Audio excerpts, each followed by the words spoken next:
Hello and welcome back to another lazy lesson, and in today's video we shall discuss about the newly inaugurated link road to Kailash Mansarovar. Defence Minister Rajnath Singh recently inaugurated this link road, which is nearly 75 kilometers long and connects Gatiabgarh in Uttarakhand to Lipu Lake Pass. This will now be the cheapest and the fastest route for pilgrims who are willing to visit two sacred places. One is Mount Kailash and the other one is Lake Mansarovar. Firstly, we look into the geographical locations of Mount Kailash and Lake Mansarovar and their religious significance. Next, we'll briefly look at the newly inaugurated link road to Kailash Mansarovar. And lastly, we'll understand why Nepal has raised objections to the construction of this link road and what is the Kalapani dispute all about. The holy Kailash Mansarovar Yatra includes visit to two sacred places. One is Mount Kailash and the other one is Lake Mansarovar.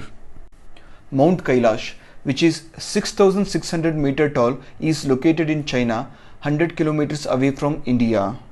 It is located in the vicinity of a holy lake called as Lake Mansarovar. Specifically speaking, Mount Kailash is located in the Kailash range, which forms part of the Trans-Himalaya in the Tibet Autonomous Region of China. And just 47 kilometers away from the Mount Kailash is the location of the Lake Mansarovar. Sources of many important rivers are located near the Lake Mansarovar. These include the sources of River Sutlej, Indus, Brahmaputra and River Ghagra.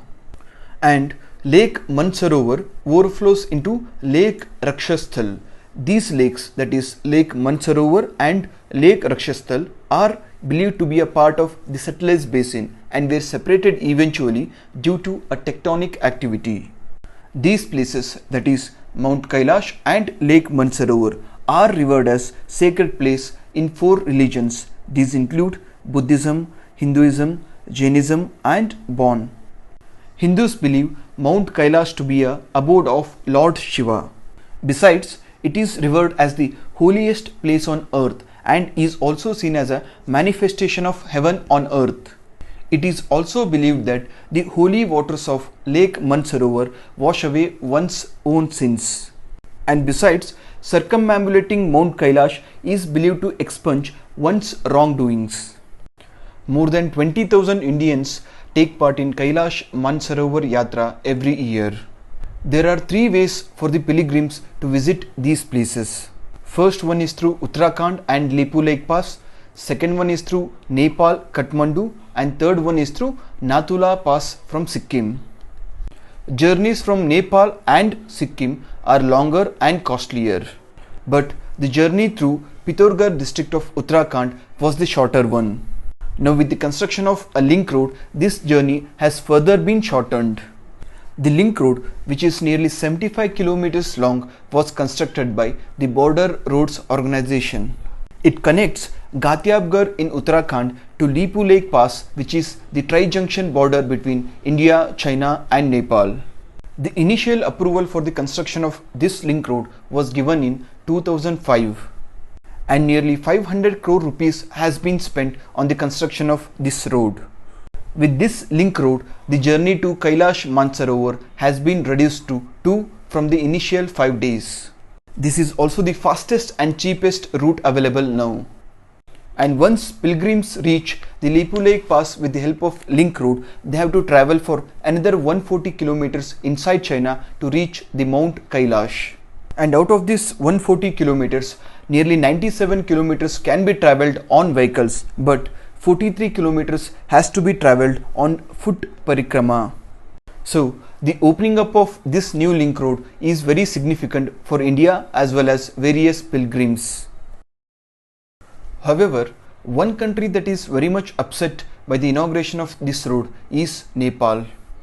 It is because India has constructed this link road in Lipu Lake Pass and Nepal believes Lipu Lake is a part of Nepal. And India has acted unilaterally in constructing this link road without consulting Nepal. Nearly 98% of the border disputes between India and Nepal have been resolved. And among the remaining one, the dispute surrounding the Kalapani region is the major one. and Lipu Lake Pass is a far western point near the Kalapani region. While India claims the Kalapani region to be a part of its Pithoragarh district, while Nepal says it is a part of its Dharchula district. Nepal had also raised similar objections when India included Kalapani under the Indian territory as per the newly released Indian political map. There are ongoing talks between New Delhi and Kathmandu over this unresolved area. Foreign secretaries of both countries have been assigned the responsibility to resolve the remaining border related issues between India and Nepal. Well, Kalapani is located at an altitude of 3600 meter on the Kailash Mansarovar route. And since the Indo-China War of 1962, Kalapani is controlled by India's Indo-Tibetan Border Police. Now, the genesis of this dispute lies in the signing of the Treaty of Sugauli, also called as the Treaty of Sugauli, signed in 1816 between the Gurkha chiefs of Nepal and British East India Company. As per the treaty, the Kali River was marked as Nepal's westernmost boundary with India. And this is where the problem arose, because subsequent maps of the areas drawn by British surveyors showed the source of the Kali River at different places.